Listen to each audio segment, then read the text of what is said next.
서비스 카르텔 조사팀장입니다. 온라인 단기 구인구직 플랫폼 담합건에 대해서 설명드리겠습니다.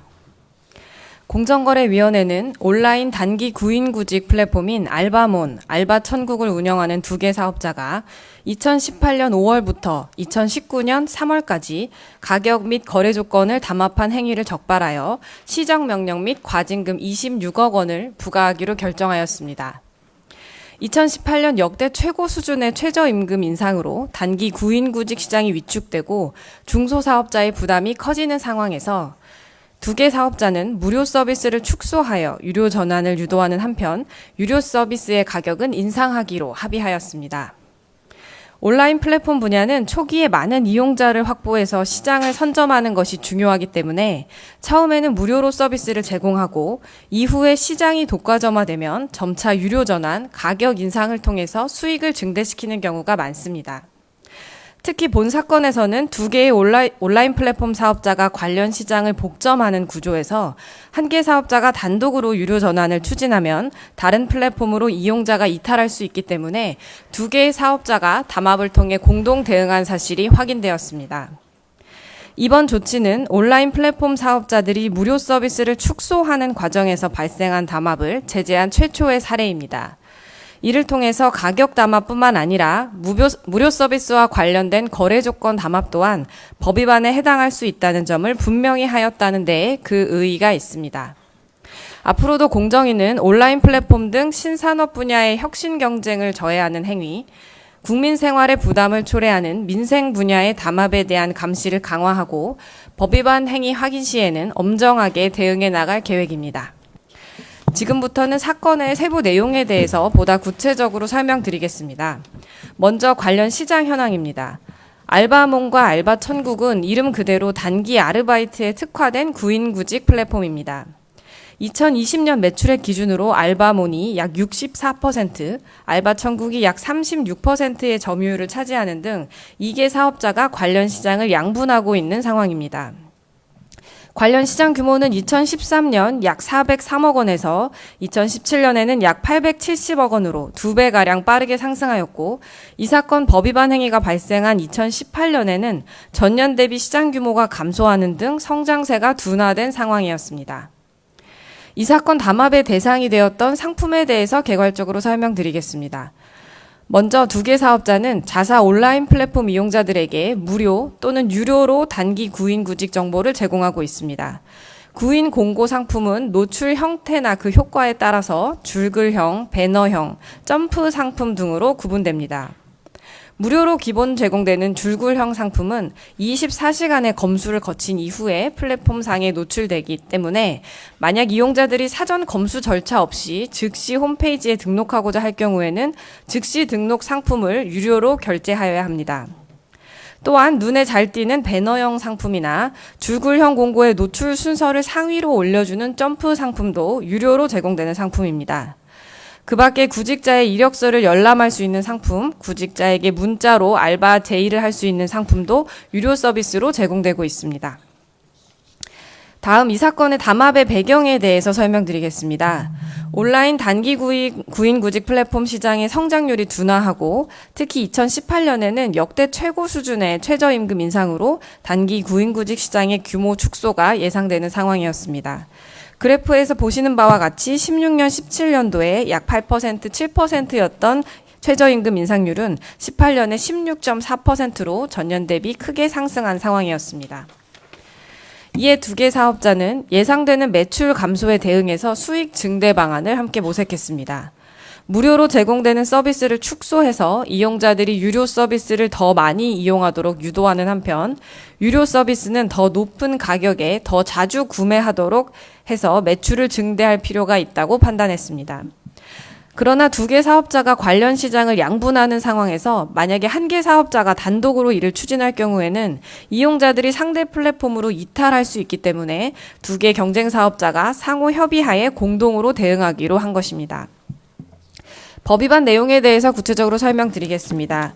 5페이지 보시면 먼저 두 개 사업자는 2018년 5월 31일부터 2019년 3월 28일까지 모임, 휴대전화, 전화 메시지 등을 통해서 수차례 연락하면서 거래 조건 변경 및 가격 인상을 합의하고 이를 실행하였습니다.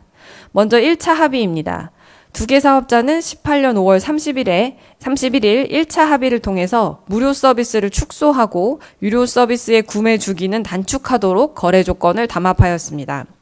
구체적으로 살펴보면 무료 공고의 게재 기간을 당초 10일에서 7일로 축소했고 무료로 공고할 수 있는 게재 건수도 아이디당 무제한이던 것을 아이디당 5건으로 축소했습니다. 무료 공고가 불가한 업종도 확대하고 무료 공고에 소요되는 사전 검수 시간도 12시간에서 24시간으로 변경해서 전반적으로 무료 서비스가 약화되도록 거래 조건을 변경했습니다. 유료 서비스 또한 공고 게재 기간을 당초의 31일에서 21일로 축소해서 이용자들이 더 자주 서비스를 구매하도록 유도하였습니다. 두 개의 사업자는 합의 내용을 2018년 6월, 7월에 공지하고 각각 시행하였으며 이용자들의 반발이나 담합이 의심될 것을 우려해서 서로 약 일주일간의 시차를 두고 이를 적용하기로 하였습니다. 6페이지 2차 합의에 대해서 설명드리겠습니다.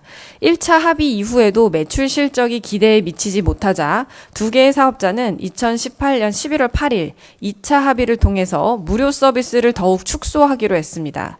특히 이번 2차 합의에서는 유료 서비스의 가격도 함께 인상하는 데 합의했습니다. 구체적으로 살펴보면 무료 공고 게재 기간을 추가로 축소해서 7일에서 5일로 다시 변경하였고 무료 공고가 가능한 게재 건수도 5건에서 3건으로 더 줄였습니다. 무료 공고가 불가한 업종도 자동차 판매 업종 등 10여 개 업종을 추가로 확대하였습니다. 유료 서비스 또한 공고의 게재 기간을 21일에서 14일로 한 번 더 축소하고 이력서 열람 서비스 등 기타 상품의 유효 기간도 단축해서 이용자들이 상품을 더 자주 구매하도록 하였습니다.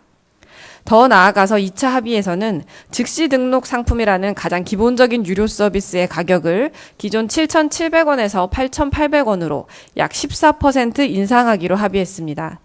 또한 양사 간의 차이가 있었던 이력서 열람 서비스나 알바제의 문자 상품의 가격도 건당 440원으로 동일하게 인상했습니다. 2차 합의 내용 또한 양사 간의 1, 2주간의 시차를 두고 2019년 1월부터 적용하였습니다. 법 위반 행위와 관련된 세부 내용은 7페이지 표에 요약된 부분을 참고해 주시기 바랍니다. 다음 적용 법조 및 조치 내용입니다.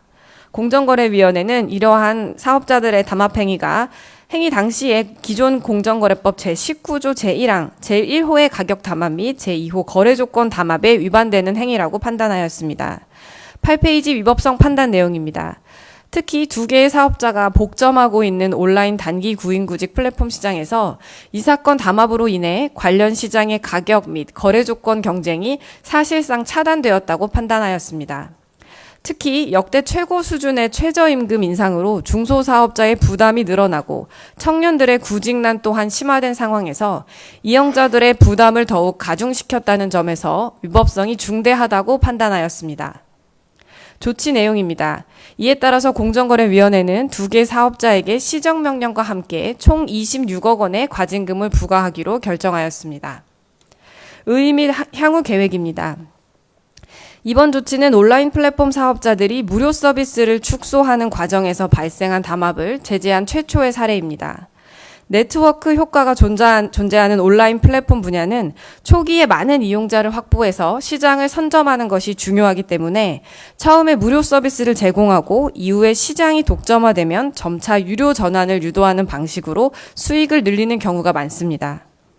이러한 상황에서 본 사건은 온라인 플랫폼 사업자들이 무료 서비스와 관련된 거래 조건을 변경하는 것 또한 담합에 해당할 수 있다는 점을 분명히 함으로써 향후에 온라인 플랫폼 분야에 유사 법 위반 행위가 발생하지 않도록 예방하는 데 기여할 수 있을 것이라고 판단됩니다.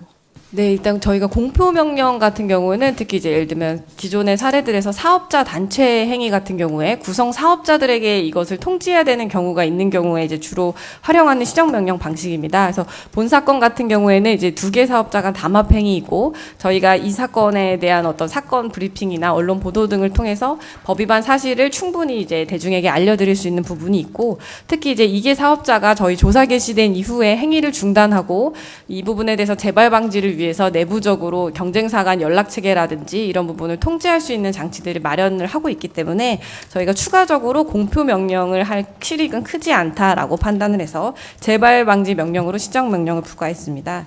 다음으로 이제 과징금 부과 근거에 대해서 말씀을 드리겠습니다. 사실 이 건 같은 경우에는 일부 가격 인상 부분도 있었지만 무료 서비스와 관련된 거래 조건을 변경한 행위이기 때문에 이걸로 인해 영향을 받는 관련 매출액이 어디까지인가라는 부분에 대해서 좀 검토가 필요한 사안이었습니다.